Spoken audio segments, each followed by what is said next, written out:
Subscribe करें हमारे YouTube channel को और बेल आइकन को प्रेस करें हमारे लेटेस्ट वीडियोस को देखने के लिए।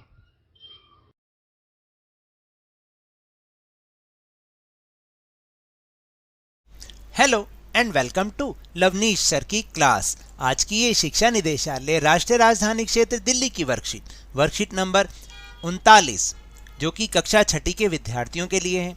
यह ली गई है हिंदी के व्याकरण विषय से और जिसमें हम समझने का प्रयास करेंगे सर्वनाम को, और आज इसका भाग 2 हम सीख रहे हैं।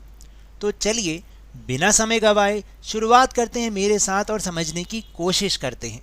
प्यारे बच्चों, पिछले कार्यपत्रक में हमने पढ़ा कि संज्ञा के स्थान पर आने वाले शब्दों को सर्वनाम कहते हैं।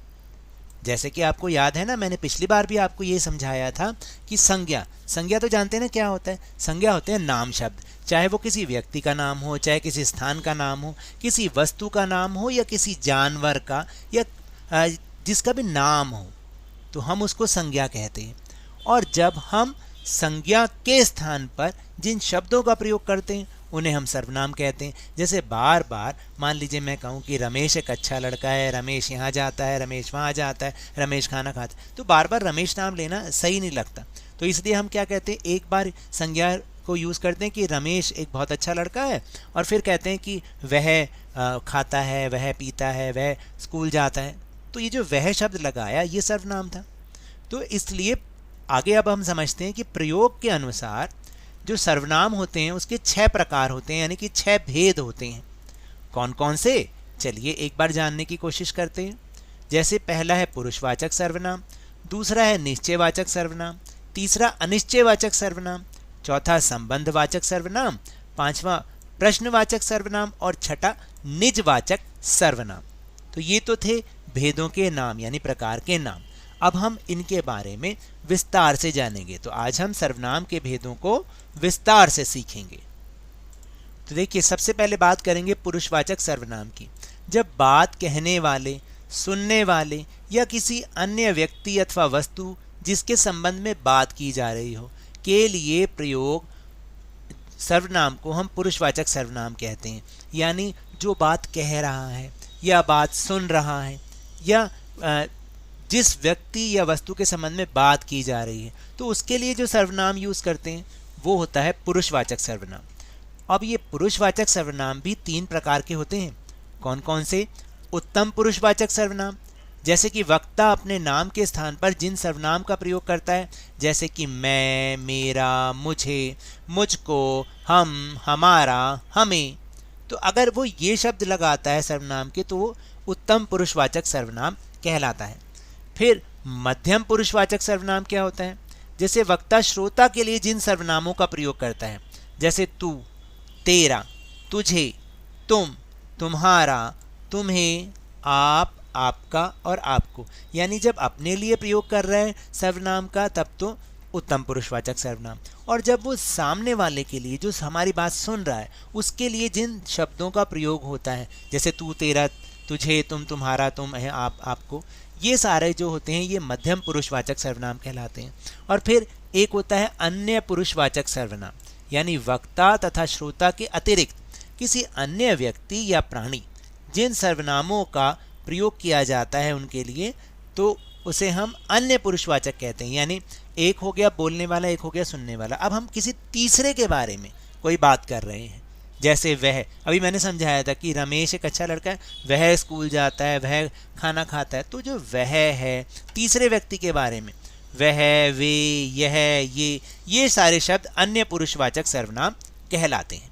अब आपको समझ में आया कि पुरुषवाचक सर्वनाम और उसके 3 भेद क्या हैं।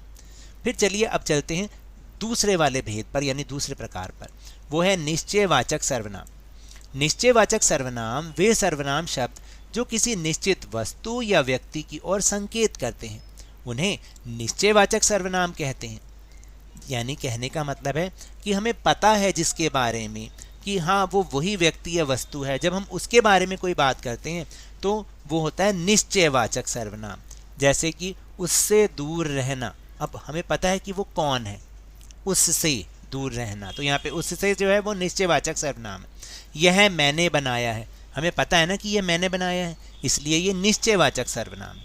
और बिल्कुल ठीक इसके उलट तीसरा होता है अनिश्चयवाचक सर्वनाम, यानी जिस सर्वनाम शब्द से किसी निश्चित व्यक्ति या वस्तु का बोध ना हो तो उसे अनिश्चयवाचक सर्वनाम कहते हैं। जैसे बाहर कोई खड़ा है, अब वो कोई कौन है हमें तो नहीं पता ना, तो इसलिए वो अनिश्चय हो गया, अनिश्चयवाचक सर्वनाम। जैसे मुन्ने ने कुछ लिखा है, अब क्या लिखा है, कितना लिखा है, ये कुछ नहीं पता, तो इसलिए ये जो कुछ शब्द है ये अनिश्चयवाचक सर्वनाम का प्रतीक है।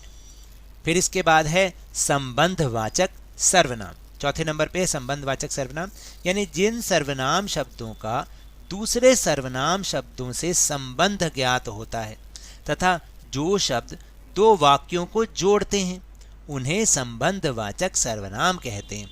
जैसे जैसा करेगा वैसा भरेगा, तो यहाँ जो जैसा और वैसा है ये है तो दो वाक्य, जैसा करेगा और वैसा भरेगा। ये जो जैसा और वैसा शब्द हैं दोनों को आपस में जोड़ रहे हैं। या फिर जो परिश्रम करते हैं वे सुखी रहते हैं, तो यहाँ पर भी दोनों का आपस में संबंध है कि जो परिश्रम करते हैं वो ही सुखी रहते हैं, तो दोनों जो वाक्य उन दोनों में संबंध स्थापित हो रहा है। या जो दो सर्वनाम शब्द हैं जैसे कि जो और वे, तो ये क्या है, इन दोनों में आपस में संबंध है, तो हो गया संबंधवाचक सर्वनाम। फिर पांचवा है प्रश्नवाचक सर्वनाम। प्रश्न करने के लिए जिन सर्वनामों का उपयोग होता है उसे प्रश्नवाचक सर्वनाम कहते हैं। यानी जब हम कोई ऐसा वाक्य पढ़ते हैं और उसमें कोई ऐसा शब्द लगाते हैं जिससे वो प्रश्न के रूप में बदल जाता है तो उसे प्रश्नवाचक सर्वनाम। जैसे बाहर कौन खड़ा है, अब कौन लगाते ही वो प्रश्न बन गया और कौन जो हुआ फिर वो प्रश्नवाचक सर्वनाम होगा। तुम क्या खा रहे हो, तो इसमें क्या जो शब्द आया वो प्रश्नवाचक सर्वनाम है। मेरा पेन किसने लिया, अब ये जो किसने है तो इससे प्रश्न बन गया ना, तो प्रश्नवाचक सर्वनाम होगा ये। फिर अंतिम है निजवाचक सर्वनाम। जिस सर्वनाम शब्द से अपनेपन का बोध हो तो उसे निजवाचक सर्वनाम कहते हैं। जैसे मैं अपने आप चला जाऊंगा, यानी जिससे अपने बारे में कुछ पता चलता हो, तो मैं अपने आप ये चीज़ कर लूँगा, तो मैं अपने आप चला जाऊंगा, वह अपने आप खा लेगा। गांधी जी अपना काम स्वयं करते थे। तो ये जो शब्द हैं ये निजवाचक सर्वनाम कहलाते हैं। तो चलिए अब हम देखते हैं कि हमने क्या सीखा और क्या समझा। जैसे पहला वाक्य है मैं अपने जूते खुद पॉलिश कर लेता हूँ। अब इसमें क्या करना है, निम्नलिखित वाक्यों में सर्वनाम शब्द को छांटकर उनका भेद लिखना है। तो सर्वनाम शब्द को पहले हमने छांटा तो कौन सा आया, अपने और खुद, ये तो हो गए सर्वनाम शब्द। और भेद कौन सा है, निजवाचक सर्वनाम, क्योंकि अपने जूते खुद यानी अपने बारे में कुछ पता चल रहा है तो हमने पहले सर्वनाम शब्द छांटना है और फिर उसका भेद लिखना है, तो ये हुआ निजवाचक सर्वनाम। फिर आप क्या लेंगे, क्या से प्रश्नवाचक बन गया, तो क्या तो हो गया सर्वनाम शब्द और प्रश्नवाचक सर्वनाम का ये भेद है, इसमें प्रश्नवाचक सर्वनाम इसमें लग रहा है। फिर जिसका खाते हो उसी को आंख दिखाते हो, तो ये क्या हुआ, जिसका और उसी को, तो ये तो हो गया सर्वनाम वाले शब्द और इसमें कौन सा भेद है, वो है संबंधवाचक सर्वनाम। फिर बाहर कोई खड़ा है, तो कोई शब्द हो गया और ये है प्रश्नवाचक सर्वनाम। फिर मैं खेलने जा रहा हूँ, तो इसमें मैं जो है वो है उत्तम पुरुषवाचक सर्वनाम, जब अपने बारे में कोई बात हो रही है तो। फिर जल्दी आओ तुमसे कुछ काम है, तो कुछ क्या आ गया, कुछ पता नहीं ना कौन सा काम है क्या है, तो अनिश्चयवाचक सर्वनाम हो गया ये। फिर इसके बाद है उससे दूर रहना, उससे यानी हमें पता है कि वो उससे कौन है, तो उससे क्या हो गया, निश्चयवाचक सर्वनाम हो गया। तो ये तो थी आज की वर्कशीट। अगर मेरे इस तरह समझाने से आपको थोड़ा सा भी समझ में आया हो तो इस चैनल को ज़्यादा से ज़्यादा सब्सक्राइब कीजिए, लाइक कीजिए और बहुत ज़्यादा शेयर भी कीजिए। और हाँ, मेरे साथ इसी तरह आसानी से वर्कशीट को समझते रहिए, लेकिन ध्यान और मन लगाकर पूरी मेहनत और लगन के साथ ऑनलाइन ही सही पढ़ते जरूर रहिए। और अगर आपको कोरोना वायरस को हराना है तो मास्क अवश्य पहन के रखिए और जब भी संभव हो और जब भी उपलब्ध हो इसका टीकाकरण अवश्य कराएं, क्योंकि कोरोना को हराना है और ज़िंदगी को एक बार फिर से सुहाना बनाना है। इसी उम्मीद के साथ बहुत बहुत धन्यवाद।